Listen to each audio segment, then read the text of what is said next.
Why, hello. So, happy Tuesday, December the 5th. We're gonna do this a little fast and loose today. Yesterday was my birthday, and today was crazy busy at work. So, no big topic, but we will have a guest instead, and many can probably guess that if you were in Alex's stream, Fishery, I kind of spoiled it over there, but my wife will be joining us today. And you might hear Shantoto make noises in the background as she whines. Hi, honey. Hi, how are you and how's everyone doing? I'm good. So reminder for maybe those who haven't been on one of the streams we've done in the past with my wife.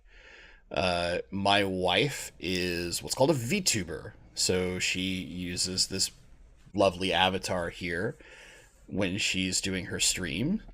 So hmm that is her going to be her presence here as well. Um, and for those asking, right, I'll hide. I'm going to hide your avatar for like a half second, honey, but you're still Sure. audible. So for those asking, actually, there's no more plants or fish in this tank. I turned off all the equipment, but I ended up having to work until about 20 minutes before stream, so I didn't get the time to drain it like I wanted to today. So there's still water in it, but all the equipment's in there. I turned the equipment off 3 or 4 hours ago to let the heater slowly cool down so that I wasn't having the heater too hot after draining it, all those things. Okay, we'll put your avatar back now. So instead, my wife will take that spot. Kind of. And eventually, I don't know how long it's going to take. I'm doing a bunch of work this weekend, especially with different fish things around the house. My goal being to get one fish tank completely removed that's no longer been in use and kind of into storage, so to speak. I haven't figured out where in the storage it's going. The quotation marks around storage. Um, and then that's actually going to be, I have some other like cabinetry I need to build and put up in that place. So this is near where the retirement tank is. And then brother-in-law James is going to start picking the rocks he wants for his aquascape. And Ooh. I'm prepping that tank so that he can just kind of aquascape it and play around with it as he wants to. And then also there's a space between the two racks that are in the main fish room.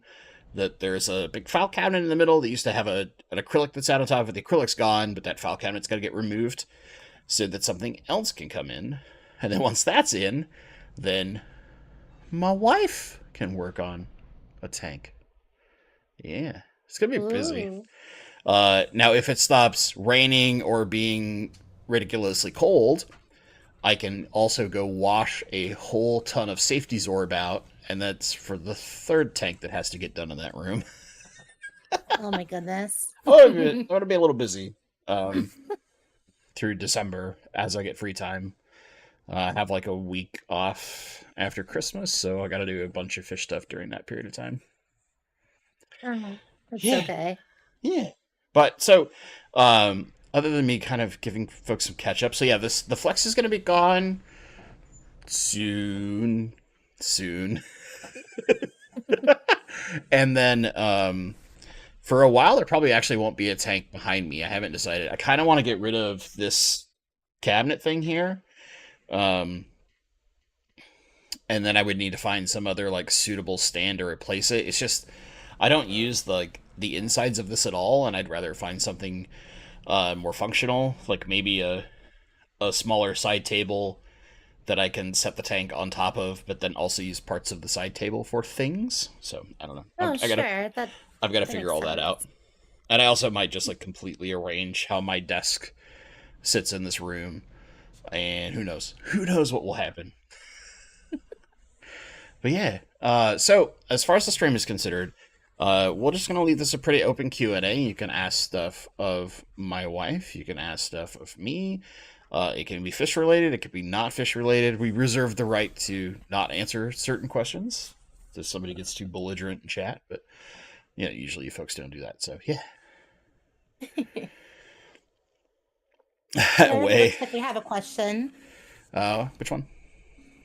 from Nabokov fan 87. Hope you're having an awesome day today, both of us. Question for me: how has the experience been with escaping the tanks? Have you found yourself enjoying and sitting with the tanks that you work on when you can? Yeah.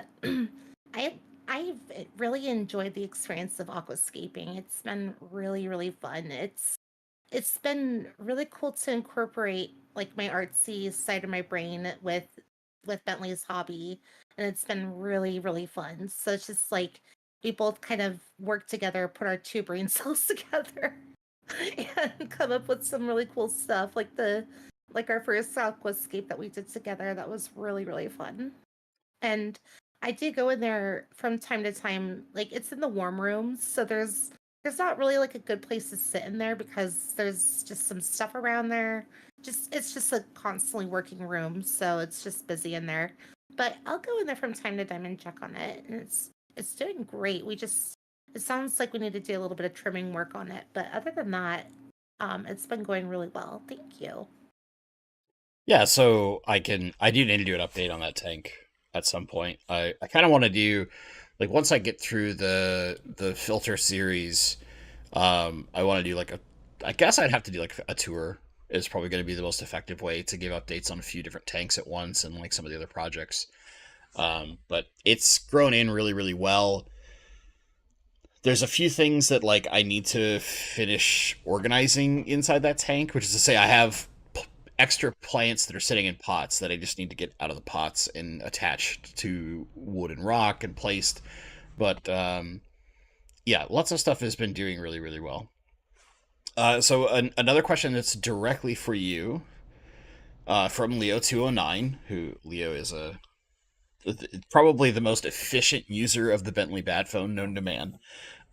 He wants to know what your favorite Gen 2 Pokemon is because he knows you're a Pokemon fan. Oh, oh, you're the best because Gen 2 is the best.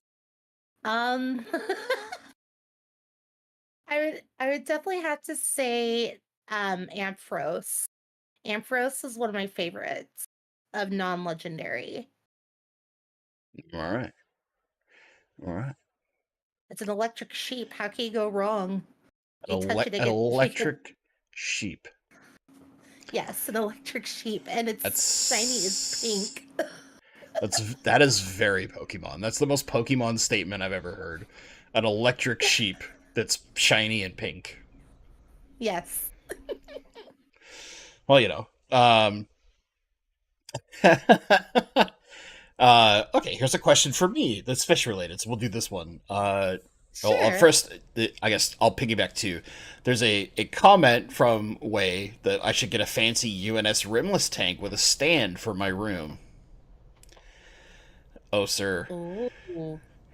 it won't be in my room, but I do have a fancy tank that's getting set up soon. That's actually so. Some minor spoilers. We will be doing a rimless tank aquascape that I was able to acquire through a local in my club, and that's what's gonna go between the two fish racks. Um, I think you're gonna like it. There's some crazy nonsense that's going on with that particular tank. Once we can shift enough things around and hopefully the weather plays nice and it's not just dumping down rain like it has been the last few days, to where I could actually like get the current water out of the tank so it's easy to move and move a bunch of things around. Okay, now actual question from Mirabast, which is, do I quarantine new fish, and if so, explain how? So I very rarely get new fish nowadays, and typically when I am getting new fish, it's because I've built an entire brand new tank just for those fish. So my quarantine process is often letting them be the first inhabitants of the tank. Now, usually what I do, just as a heads up, is I will often get a tank going, get it kind of established, and get a very minor cleaning crew in there. And that's usually something like some autosynclus and snails.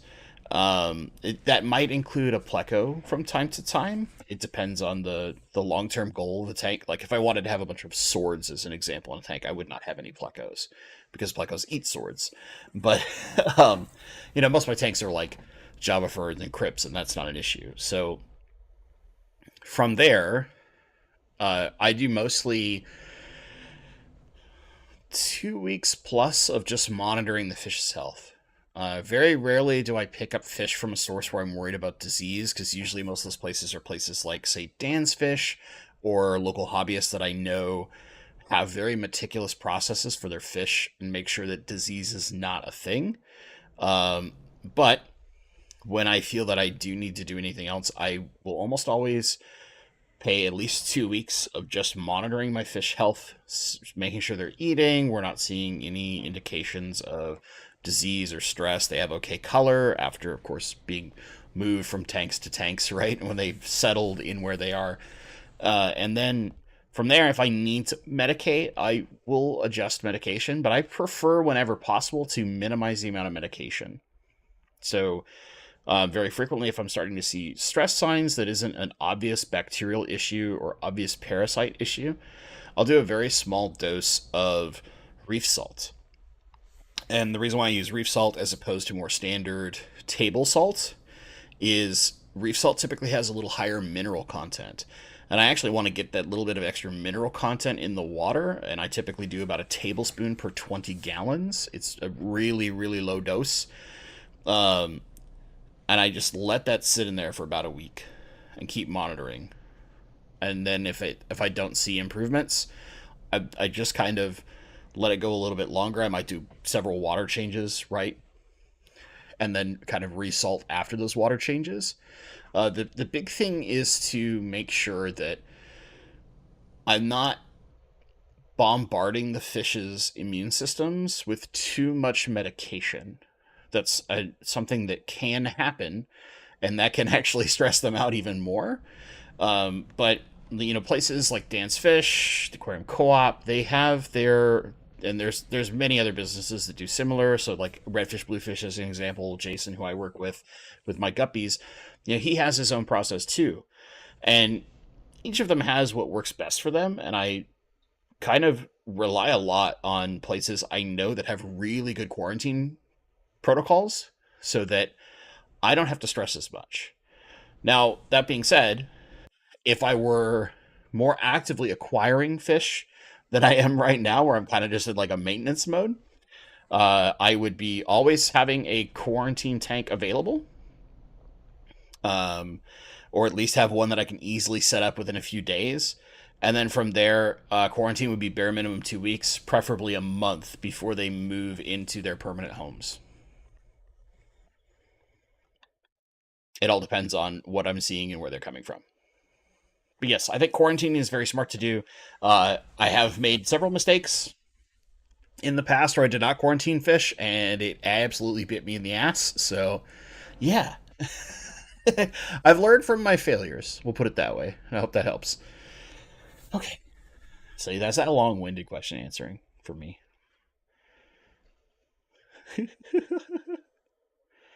Dr. Maz, thanks for sending Luke to our Christmas fundraiser. Hey, not a problem. Not a problem. John Ebson wants to know if we've abandoned your Blackbeard algae tank. I did find a perfect fish that I want to put in there that does not eat blackbeard algae, and it's a purple guppy, and I want it so bad. I mean, you could probably tell my favorite color is purple and more purple. So, could you imagine my favorite color is black and purple being in one tank? I absolutely want it. But it's, not a it's not a priority or anything, but if it ends up happening, I'll be very ecstatic about it.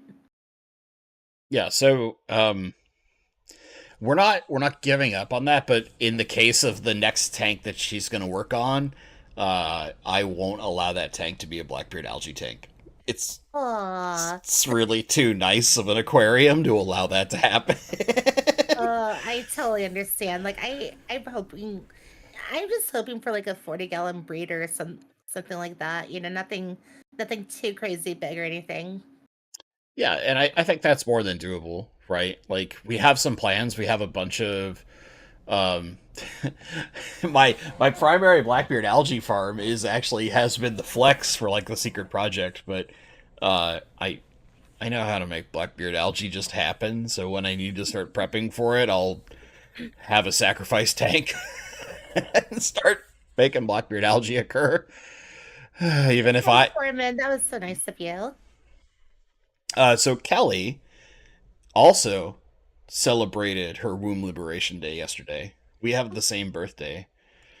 Happy Not by birthday! not by Oh my year, not by year, but by day. And it's oh, that's yeah. exciting. Thank you, Kelly. Really appreciate it. I hope that you had a fantastic one. Hopefully, you got to spend some time with your fellow. It was nice meeting him at, especially him interacting with like all the crazy fish nerds, not being also a crazy fish nerd, just supporting a crazy fish nerd out at the Clash. Yeah, Wait, I guys, wish. Oh, go ahead. I just want to say I'm sorry that I can't be there in public with Bentley, but I do think about you guys, and I really appreciate you guys being so supportive of him and his hobbies and his dreams and making this happen. Oh, my dreams go real crazy. So Me Wei said, too, but I wish we had more close-up video of your tanks. Uh, actually, we've got some plans to do we some things and some do. stuff. So, um, I'll kind of spoil it a little bit. So, part of that tends to be that between doing things around the house and my job, I don't get as much time to like do dedicated B-roll footage as other more dedicated YouTubers can do. So people who do YouTube for a living, as an example, have that extra time, right? I unfortunately don't. But I I've got some, let's just say equipment to be broad and make it simple, but I've got some equipment set up, and um, my wife and brother-in-law James have both kind of volunteered to help as long as we know precisely what needs to be filmed, to basically help me while I'm at work gather some B-roll footage so that I can edit it into videos, kind of starting next year. I got a bunch of stuff I need to do to prep for that first, and I'm hoping that I can get it all done before end of December, just with what time I have off as some vacation time for the holidays and my general like mental plans. We'll see how well my my energy levels hold up to my ambition, but What I'm really hoping to do is like step in and help with the process of getting that B-roll for you and just getting some more nice footage into the videos so you have some nice pretty things to look at.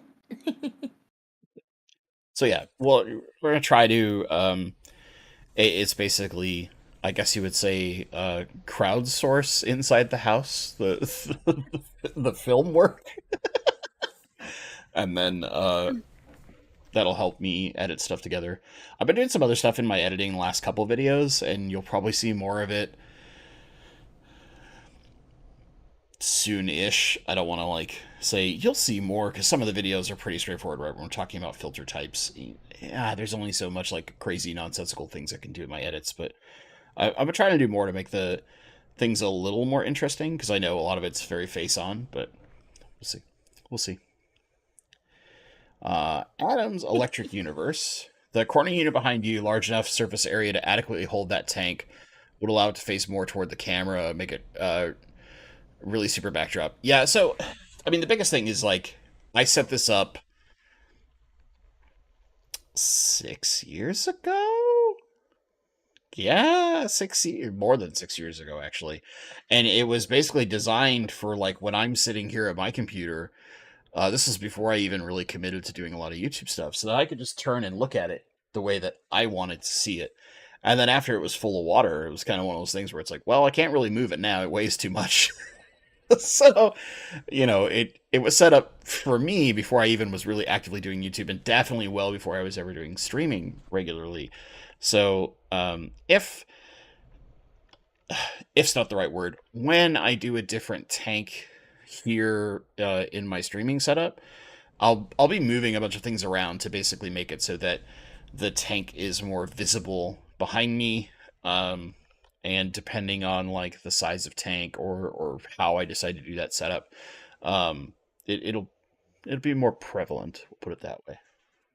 I just got to figure out exactly what I want to do, uh, and then what I need to make that happen here in my space. Because like, despite the fact that I have some space in my bedroom, I only have so much space in my bedroom because I have to leave room for Shantoto to move around.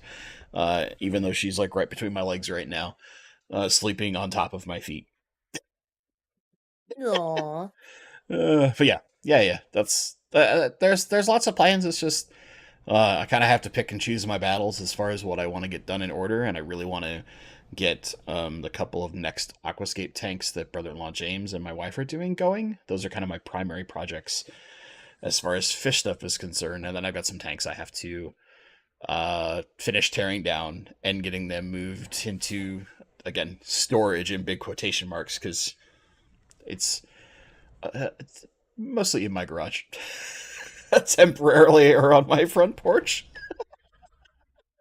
It's okay. We have collected it. Our house is, how shall we describe, chaotic, chaotic organized. I don't know. Yeah, so my other like big goal is when we get out of winter next spring, I'm basically going to do like an aquarium garage sale and get rid of all my extra stuff to make space. So for those that are in the Northwest, if you've ever wanted like those crazy high rimmed tanks that I used to have in the racks, I'll be selling all those off because You I can I come won't be meet using it anymore. me. Yeah, you can come meet me. You can probably get some guppies or plants. I don't know. Who knows what we'll do, but we'll do something. Uh, and again, massive thank you for all the birthday wishes. I really appreciate it. Might have used the title and some clickbait. No.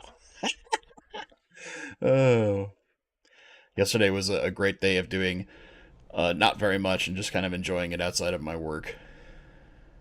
Okay, let me see here. I want to make sure I did. Okay, haven't.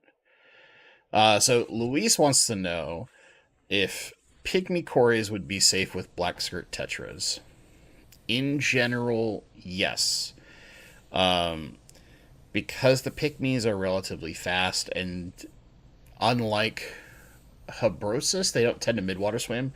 Black skirt tetras aren't super aggressive as far as a tetra is concerned, but they do get some reasonable body size. But I doubt they would pick on corridoras. So I think you'd be fine. Spellbreaker, what is your opinion about the Stiphodon gobies? They are now the best algae eater. Are they? Why are they the best algae eater? I think that most of the algae eaters are actually situational because there are certain algae eaters that are really good at eating string and hair algae. There are other algae eaters that are significantly better at eating surface algae. There are other algae eaters who are better at eating diatomaceous algae. I don't think there's a best. I think they're all situational. Because one would argue that the best is probably dependent on the type of algae problem you have.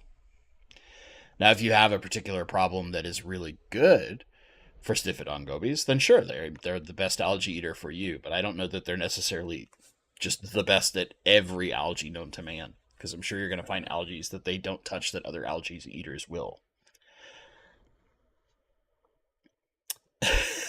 not to like try and you know rain on the parade there, but like I think Stephanodon gobies are really cool. I just don't tend to keep them personally because I'm a big rainbow fish psycho, and uh, Stiphodons would probably struggle to be fed well around rainbow fish if I don't have plentiful algae, and I do a pretty good job in most of my tanks with my plants to where I don't have large volumes of algae available.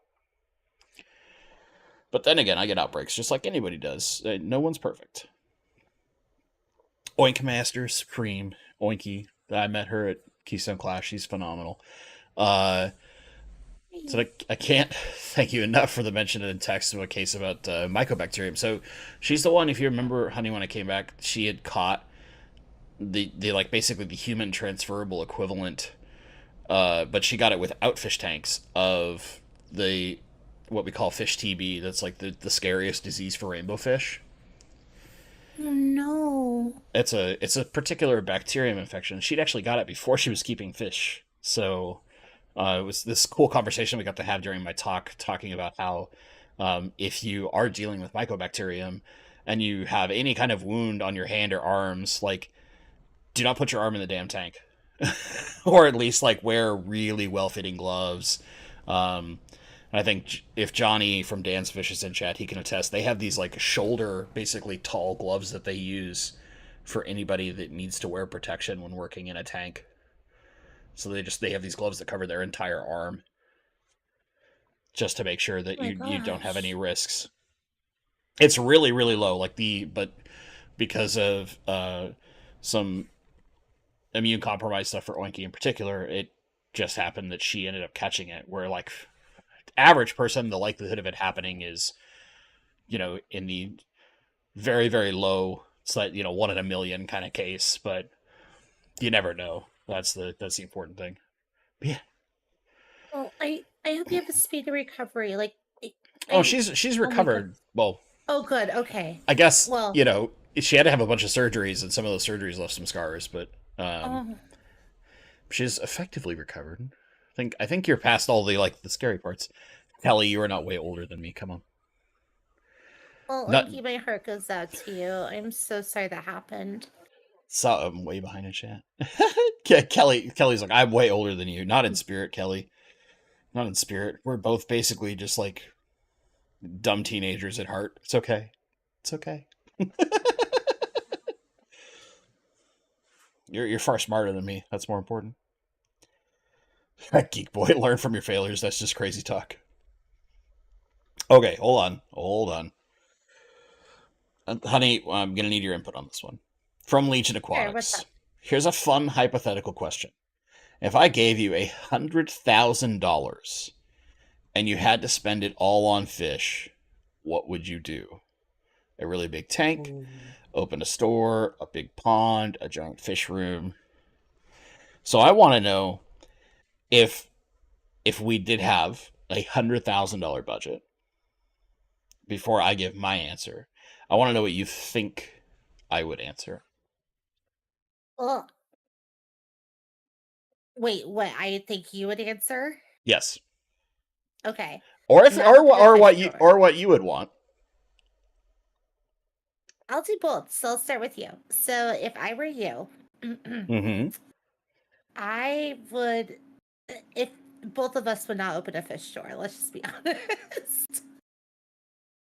Um, in my opinion. Let's see here. I would I could see Bentley having a massive, like, indoor, like, fish room, just covered in fish tanks and breeding areas and things like that, and planting areas. But what I would do is I would have an indoor pond. And what would you want in that indoor pond? I'd want a ton of koi in it, Oh, you'd actually or want the koi? loaches. Yeah, I was gonna say. I thought you wanted dojo loaches. So you could have your big dojo loach touch pond. That's right. I want my Dojo loach touch pond. Now, what would be like extra hilarious is if you never put any air stones in it, so that every time you saw bubbles, you knew it was loaches farting. Yes. Yes, I want to see them fart. It's my wife. Like my favorite thing. Oh my goodness. Like our our big loach the other day scared the crap out of me. She was sleeping and she was sideways and twisted. I'm like, oh no, not please no. No, and I didn't tap on the I didn't tap on the tank because I don't want to scare the Corys or anything like that. But I kind of just rubbed the glass or the plexiglass. Like, are you okay in there? And she's just like, oh, I'm awake. Oh, I just swam off. just being a loach taking a nap.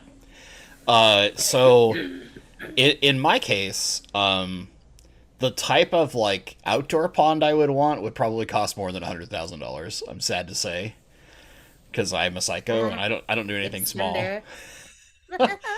Well, I would want like a more like riverine system, and I don't even have that room in my backyard anyway. So, I would Yeah. I would want to build, and this will help explain. And my wife knows this very well. There is a house that's like a block and a half away from us that I drive by relatively often, depending on like which errand I'm running, and it has this massive like L-shaped garage structure behind the house. And the house is like a little older and nothing fancy, but the garage is what I'm envious of because I just look at it and I'm like, I could keep so many fish tanks in that thing. I could be such an incredible fish room. And I've wanted that house ever since I got back into fish and had moved into my area. Just because You of the hear garage. magic in his voice as he drives by. And every time I'm like envious of this house. That's you know because there's not that kind of room to build that level of building on my property. And while my garage is slightly larger than a standard 2-car garage, it's not like enormous. It's 540 square foot is what we estimated it when we did some measurements years ago. And I have to curtail off certain things to be able to get to appliances if they ever need repairs. But it's still good amount of room when I can get it finally going. But that's a longer fight. Okay, Coral Works has a hilarious question. Wants to know that if we were going to put a chia pet in the Blackbeard algae farm, we could do the Bob Ross head. Bob Ross You with could have black hair. you could have a Bob Ross with a Blackbeard algae fro in your Blackbeard algae aquascape. Hey, what a tree, dang it, not a chia pet. I mean, I Such think a good I never would idea. have thought of that idea on my own. That's actually a pretty clutch idea. They also have the presidents too. Could you imagine like a Biden and Trump head in there? Oh Lord, no. You can't I'm sorry, not to go political. you can't one, we can't make Blackbeard algae look as horrible as that comb over. And and or as thin as Joe's hair is. It's just I think the Bob Ross is the best. 'Cause it's gonna like puff out, right? So you get that just like luscious fro thing going on. I think you're right. I think the Bob Ross would be probably best in there. Although it would But be it's funny a if you could get like an Abe Lincoln beard, right? Of Blackbeard algae. That could be real fun. oh my goodness. I've if you wanted to do like a super memey tank, that would be great. Geek Boy, just so you know, you might have missed it earlier. The special guest is my wife, and this is her what is referred to as a VTube avatar because she does VTubing for her game streaming over on Twitch TV. Yep, yep. I've posted some of her stuff in the community tab in the past. All right, I know I'm way behind in chat, so I'm gonna try to catch up, folks. You guys know me; I get way too deep into questions and take 8 million hours explaining stuff. Paul Saltero, the temps in Portland and here in North Carolina weren't the problem. The temps in the plains cargo area at Louisville are another story. Oh yeah, yeah. So talking about dealing with trying to have like fish and stuff go around or plants right now in shipping because it's the cargo areas are typically not well heated and thus it is freezing freezing cold, which can be big problems. But yeah. Yeah. Da-da-da. Let's see here. I'll make sure I missed something. Before you go on, Wink Master, yes, purple is my favorite color. It'll always Very, be my favorite color. very much so. Oh, yeah. So I changed. I wanted to show you guys this. This is my birthday gift from my wife. So you guys know normally I have like a black silicone ring that I wear, but she wanted to get me something a little nicer. Come on, camera, focus. Focus. No, maybe we gotta pull it back a little bit. So she got me a nicer tungsten carbide ring. And I know it's not focusing very well, but you can see it's got a bunch of like blue and purple sparkles because blue is my favorite color, purple is her favorite color in the center band there. So I have kind of like a nice ring for when I go out and do certain things. And then I have the working ring for when I know I'm going to be doing stuff and I don't want to risk harming this beautiful new ring that she got for me. That's sweet. Aww. That's sweet. So it's a representation of both of us. Oh. I saw it. I was like, that speaks so much to both of us. And my ring is very much um matching with his in some semblance, like having purple and blue on my ring. Yeah, it's a big theme for the two of us. Legion Aquatics. Have you ever had Cryptocarine Aponegitifolia? Yes.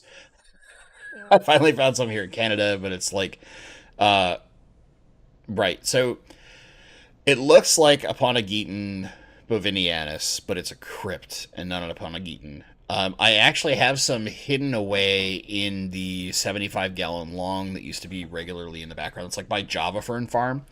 I have a piece hidden away that's going to go into one of the new tanks that's getting built. And it's basically been kept floating for like a year. But it's doing fine. It just isn't like it doesn't have a ton of leaves. It's got like I think four, just because it's not fully parked down, but it gets plenty of what it needs in that tank. So it's been doing pretty well.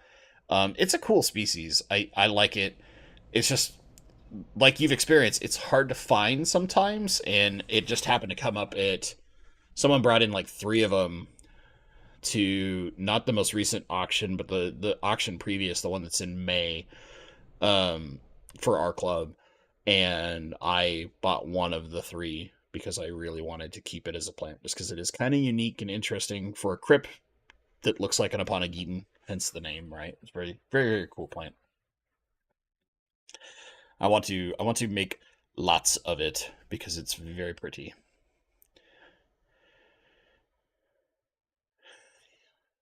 Oh, I see the purple question from Oinky. Yeah, yeah. Oinky, you two would get along. You two would get along. Oinky has this fantastic. I think I mentioned this to you. She has this fantastic hat that's covered in like little plushy plecos that she wears around. It's great. It's great. Oh my god. We would be such good friends.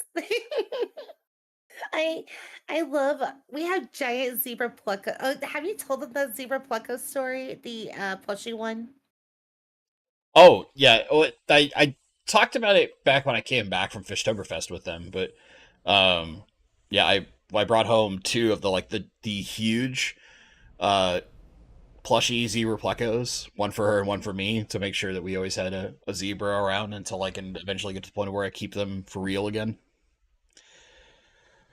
I get scared of that bill every time I look at it. It's like it's gonna cost how much? Sure. Oh, how did we meet? Do we want to do you want to answer that or shall I? Oh, you must be further along. Oh, I'm sorry. You go ahead. My No, no, no, no, apologies. no. Are there I'll get this question afterward. How did we meet? We met online. Yep. You want to tell the full? Do we really want to tell the full story? It's kind of hilarious in I'm a way. I'm willing to go for it. Okay, so I went through a not fun breakup with my ex now, but my previous significant other, and I kind of having been someone who like I don't go to bars, I don't go to any of your like traditional places to meet people. I'm a very digital human being, so I created a couple profiles on a couple different dating sites, and among them, because I used to mostly for humor read some of the Craigslist personal sections, I decided I would put an ad on a Craigslist for the heck of it. And the first several people to ever message me were all gay gentlemen. They were all very nice, but not my jam. So it was one of those things where it's like I'm flattered, but sorry, not really interested. Thank you. And then uh, eventually, I got a message from this other nerdy person who didn't live terribly far away from me and sent me this Mhm. intriguing email asking me about some of my favorite video games because I'd mentioned some video game stuff, and then explaining that she was a giant Pokemon nerd and her favorite according video games is Final Fantasy. Right, we're both big Final Fantasy fans. This is why all of our dogs have names from Final Fantasy games. Um, Shantoto is from Final Fantasy 11, Papa Limo is from Final Fantasy 14, and then the third girl who spends her most of her days with brother-in-law James is Lulu from Final Fantasy 10, which are all the black mages, by the way. They're, which is my favorite of the classes in is the black mage for Final Fantasy. Um, but yeah, she messaged me and we talked for. Here. You hear her whining, yeah. Yeah. You whining, baby girl. She's like, I want to run. I want to do things.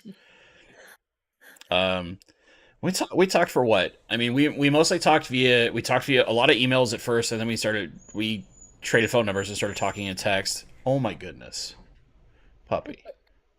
Do you hear this turbo whining, chat? How long was it? Like 4 months that we were talking before we Yeah. ever like met, right? Yeah. Um, but yeah, I mean, do you want to give your side of the story there? I mean, that's most of it. I could talk about our first date in a minute, 'cause that's hilarious too. Sure. So, I was going through a kind of a rough time in my life too, and so, um, I met Bentley and I messaged him and I was like, "All right, how am I gonna catch this guy? Because I like what I see."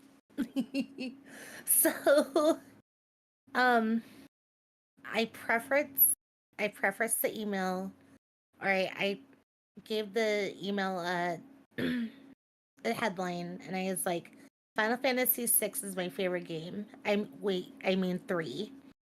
And so I had to show my true nerd card right at the beginning because it has to be, you gotta know. You gotta know that I'm a nerd. So we started talking, and then he would start asking me questions every day. Like he would text me every morning. He would want to know a little bit more about me each day. It was so sweet. And then we finally met, and that's where we went on our first date. And you could go ahead and tell that story because you probably remember it a lot more than I do. So in us like talking back and forth, talking about things we were interested in, we we kind of asked like do you smoke, do you drink, like those kind of things, right? Um, and being in a state where several extra substances are legal compared to some other things, it's natural questions to ask. Like I'm pretty boring, but I was like, I do drink a little bit, not very much, and my preference at the time back then was Scotch, which she had explained that she also liked Scotch, and I had maybe like a month before we'd had our first date, I had bought a like celebration bottle for myself because I was just about to hit 4 years working at Microsoft. So I bought myself a bottle of Macallan 18 year, which at the time was like 300 and something dollars. Now they're way more expensive because prices have gone up and our taxes are horrible here in the state. But um, so I kind of like showed her the bottle because I hadn't basically not opened it yet. And I said, hey, whenever we go on our first date, you're welcome to have some. So like my like kind of sneaky way to encourage her to come meet me in person because she's very shy at first. So our first date was super like low key and chill. We basically just came uh we got some dinner, we came to my house and we just watched a movie. Like super easy. It was just a let's just make it easy, low pressure. We'll watch a movie, we'll just talk and I'll take you home. Right? Nothing crazy. And so I offered offered her to have a glass of scotch. We both had one. And she asked for another one and another one. And eventually I had to stop her, not because I was like worried about that. It was more like I don't want you to get to a point of where you're not cognitive because I will not feel comfortable if you're not like aware of what's going on. That's not cool. And That's I, so and so she had drank about a third of the bottle. I still feel bad to this day. Like it still hits me to my core that I did that. I feel so silly. I felt so bad. It's like you drink about $90 worth of scotch. I'm like, uh, God, I'm sorry.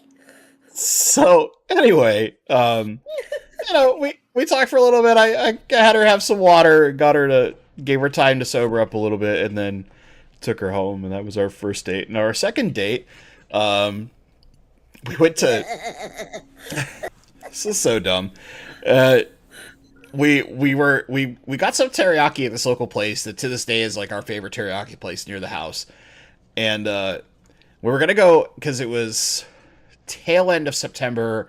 The weather was just really nice outside. We were gonna go sit on my like little back porch because it was starting to transition into nighttime. So we're gonna kind of like look at the sunset and look at some of the stars for a little bit and just sit and talk and eat some teriyaki. Real simple, right? So she sits down on the edge of the deck and I go to walk around the steps rather than kind of jump down. And I had forgot that at the bottom of the steps on the left hand side there was like a divot that me and my roommate at the time needed to fill and we've been putting off. And I basically stepped in the divot. My ankle rolled really bad and I fell over and thought I had broke my ankle at first, but then I could move everything. I was in horrific pain. I was screaming like crazy. Um, and I ended up doing like a severe high ankle sprain and had to get like an ambulance because I couldn't get up and move. I couldn't drive, and my roommate didn't have a license at the time, so I had to have an ambulance take me to go get my leg looked at, make sure it wasn't broken or fractured, and yeah, yeah, it was a good one. Second date, just like have to take a good fall, severely mess up my leg. It's good. That's perfect way to perfect way to attract a new significant other, folks. I highly suggest. Don't do it. Don't do it. But yeah, that's kind of like how we met. So the short version is we met on Craigslist. We talked for a long period of time. It took like 4 months for us to actually have our first date in person. I Uh, know. she got super embarrassed on our first date, and then on the second date, I got super embarrassed and practically like broke my leg. He And was you, so worried. He was so worried that I was gonna think he was like a complete oof or something. I'm like, no, I want to make sure you're okay. And I actually rode in the ambulance with him and everything. And it was just like, oh my god. yeah, and I had a friend, um, I had a friend come pick me up, and while he got there pretty fast, and he took her home, and then came back and picked me up to get me back because I had to walk on crutches, and had the ambulance take me there, and it was a nightmare. I spent like basically 4 days thereabouts, like effectively living in just my bedroom because I could move so little. My leg hurt so bad, even with the crutches. And then it slowly got to the point of where I could actually like painfully drive and walk again and started going back to work and things like that. Ah, what a cluster. What a cluster. No way. Your wife's taste is quite different from mine. My wife thinks that dojo loaches are food. No. I mean, okay, In okay. I in totally understand if it's culture difference. I totally certain understand. So sad. well, there it is kind of known like places like H Mart are places where you can buy dojo loaches as a food source. I know, and everyone will be mad at me if I went in there and just be like, no, no Dojo loaches today. I'll take them all home. You will all be safe. Oh, Oh. Passing Wind wants us to know that he or she, I don't know, sorry, let me be a little more, has an indoor koi pond. The house was built with an atrium when you bought it, and it was just a dirt floor, and then I'm guessing you converted that into a koi pond. That's really cool. That's really I am cool. so jealous. So Oh my god. one of the things that I love about like Japanese Oh, architecture. Shanny. Yeah, I know she wants attention. Hi, hi, puppy. One of the things I love about Japanese architecture is the central courtyard designs that are so frequently done, especially if you look toward like more feudal Japanese designs. And I would love to do that in like if I were to build my own home, a modern house where I had some kind of like central courtyard that had a pond system in it. Especially if you could do what I've seen in some Mm. really cool custom houses. I think it was like Greg Whitsock, the pond guy, had one where they literally designed the entrance that goes over a creek, a man-made creek, and they have a pond in kind of an atrium area, and then the creek leads out to even bigger pond and river systems in the front yard of this house. It was like super cool. I saw it on YouTube somewhere. I was like, man, I want that.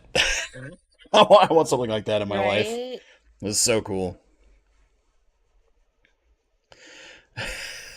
But yeah. All right, now I think I can like catch up more. Oh, Brian. Brian's not gonna let up. Since FX6 quotation marks 3 is your favorite, how much time did you guys both waste trying to save General Leo because of that one silly rumor? So many dead dragons in my past. Oh, Ah, uh, I don't I want to talk about it. so I can tell you that as an adult, I and my inherent nature to try to do things that people say I cannot do when it comes to things that I'm, good at. So plants, I've tried all sorts of like plants in ways that you're not supposed to keep them, and had some actually success where I was told I would never would. But uh, about Yeah. about a year and a half before we ever started talking, I replayed my actual like copy of Final Fantasy VI. It's over here, kind of on the corner of my desk. I've had the copy from Super Nintendo for years, and I I spent almost an entire day during vacation just trying to find a way to like break the game and save General Leo. Look, sometimes you get obsessive with things and you do stuff out of passion. That's a good game though. I love that game so much. Ooh, here we go. Back to fish questions. From Shamu Aquariums, I just dosed my tank with Co-op's Easy Green on Saturday and also added Sechem Potassium today. How long will it take for my new Java Fern to stop turning brown if I repeat this each week? So of course it will be slightly faster if you're using CO2, but basically you just need to get it to the point of where it's happy in its long term. I would say you should stop seeing progression of those issues of brown in the leaves, especially pinholes in the leaves, after about 2 weeks. So what you really want to do is start looking at as the new leaves grow in, that they're not showing those issues. And then that tells you the plant's recovering and is happy. And from there on out, all your new growth is going to be great. The old growth probably won't recover, right? But as long as the new growth is coming in fine, that's all you need to worry about. Hope that helps. Hope that helps. Us some nerds. Uh-oh. Hold on. Angie Bear gave my guy the wrong number by 1 digit. He figured it out and found me. After that, we fell in love fast. Oh, it happens Oh, when it's how it's meant to. So I'll tell a side story. During that period of time when we were, she's doing anything for attention. She's got one of her newer squeaky toys and is squeaking the hell out of it. I'm sure you guys can hear this in the background. The dog is like, "No, you pay attention to me, fat man. Play with your toy in the bed." Um, so while we were talking, I went on a couple other dates, and at every date, even though I met some other like really lovely, nice gals, it just every time I had this gut feeling, I was like, you know what, no, no, it's just not. I think I've just got to keep going with this other gal. I think I'm just gonna. So I think I did two, and then I just stopped, and I just waited it out because I had this feeling deep down, this like gut feeling. It was like, no, this is what's meant to be, and yeah, years later, here we you're gonna are. make me cry over here. I know, but you've heard that story. I don't know what. I know, but still, it's so sweet.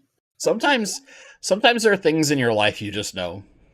You get that feeling. Everything tells you, whether it's uh, a series of job interviews or some other decision you make. Maybe it's a fish you never thought you were gonna keep or a plant you never thought you were gonna keep. Who knows what it might be, but you just know. You just know that something's right, and you just go for it. Always trust that feeling. Always trust that feeling. It's my only advice to people.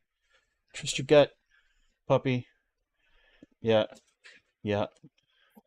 She is running back and forth with her squeaky toy, squeaking it, I can and then hear and her. then and then holding it out to me so that I'll take it from her, and then throw it or give it back to her. You normally don't do this during stream. What? Trouble. Trouble. That's how you know she's truly recovered. Is she's like, oh, I'm not getting the attention I want, and I know you're not supposed to be working right now. I'm gonna cause havoc because I'm a By the dog. way, I just want to personally say thank you so much for all of you being so wonderful while Shanta was recovering and everything, and those who donated. Thank you so much. It really really really helped out our family. So thank you. Yeah, it was. Whew, man, that was It a lot of was help. terrifying. It was terrifying when that happened, and I was just like, oh my god, how are we going to be able to take care of this? But you guys really stepped in, so thank you. Here we go. This is one good last kind of plantish fish question. Although Right. Oinky did say thank you for sharing our story. Of Uh, course. but yeah, Oinky, you have your own story that's really cool. Oinky was really fun. I hope that if there's ever something that's out in the Northwest that Oinky can make her way to, that I can then like force you two to meet, because I think you'd just have a blast meeting her. She's so fantastic. So Oh. Feeder Frenzy says, long time lurker, I'm trying to start a dry start method tank with a Monte Carlo carpet. Any advice? Also love the streams. Sure. Do you intend to use CO2 long term? And Angie Bear is asking this immediately too, so this is a big one. If you're trying to do it without CO2 long term, you will need a stronger light in general. During the dry start portion, I would really suggest you actually have a like very very humid dry start. So instead of there's a lot of people that will just get like a basic squirt bottle and do a light misting once a day. I would actually suggest, if you can get one of the big, like more professional, and professionals in quotation marks, because there's cheaper ones you can get now. But get one of the more dedicated watering cans that has the little like pump gun to it, if you know what I'm talking about, where you're actually like applying air pressure to the canister. Um, let me, I'll go look one up real fast on like Amazon, so that like I'm not mumbling too much. Um,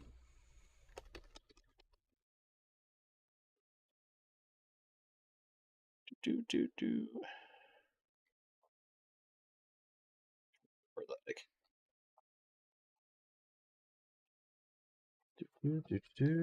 But basically, what you want to do, that's what I'm looking for. It's one of these things. I'll do a quick link to this bad boy. Something similar to this. You don't have to use this specific one, but I'll link it in chat. Disclosure: there's a paid link from Amazon. I am an Amazon affiliate. If you make a qualifying purchase using that link, I do make like 2 pennies. So you have to know those things, or the FTC will fine me, and I can't afford that. Anyway, I would use something like that where you can actually put a significant amount of humidity in there. And what I have seen some very successful dry start method people do is yeah, you can get it at like Home Depot for like $10. They're cheap. Thanks, Nathan. Putting an amount of water in the substrate to where the substrate is relatively saturated. And the reason why I say this is your finer leaf plants like Monte Carlo, dwarf baby tears, a lot of those carpenters that we all love and want to try to strive toward, their conversion can be really tough from time to time. So if you start with an inherently very high humidity environment, you significantly increase your chance of success, but you still give them atmospheric CO2 to really get that early high level of growth going. Then you can flood the tank, and because they've been in a super high humidity environment, it's significantly easier for that plant to do the conversion to submerge. You just need to make sure that you have a relatively good light. And Monte Carlo is inherently a bit of a calcium hog, so make sure that you have a reasonable amount of calcium available. This can just be through your fertilization. You can use like a calcium supplement like Seachem's calcium, or there's a million other ones out there. Brightwell makes a wonderful one.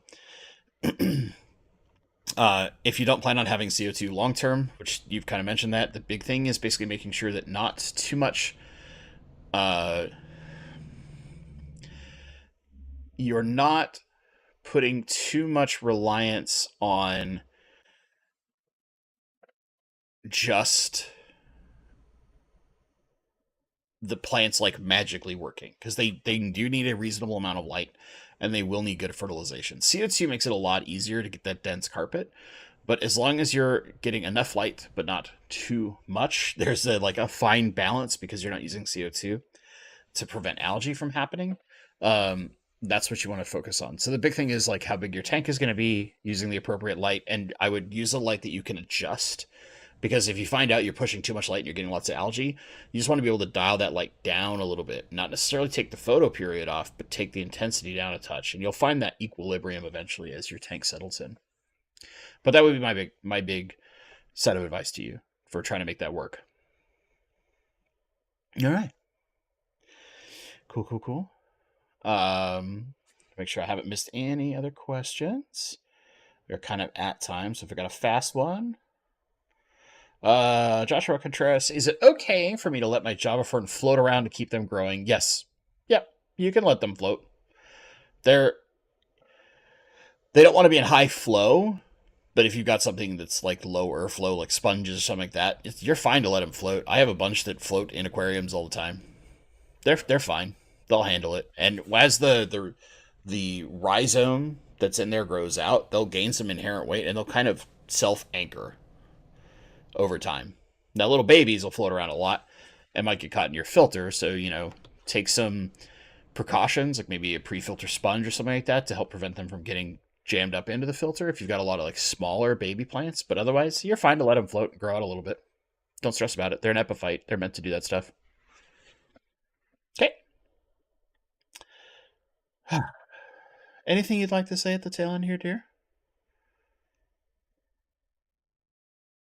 Thank you guys for being so awesome. and supporting my wonderful husband and this big fish nerd that I love dearly. I appreciate it, guys. Back next week. Um, should be back to more normal topical stuff. By the way, Eh, yes, I am a Seahawks fan, so go Seahawks. I'm actually watching football games a little bit here and there and trying to learn the game a little bit. I actually called a couple of things that happened in the game and they called it, so I was like, woo! she recognized some penalties. I was very proud of her. How do I feel I about was my so happy. Seahawks? How do I feel about my Seahawks lately? Not so hot, but you know what? Whatever. That's football. We can just pray that they improve from previous performances against 49ers. Because we're going to play them again this week. But yeah, that's it, Oof. gang. Well, thank you all very much for hanging out with us tonight.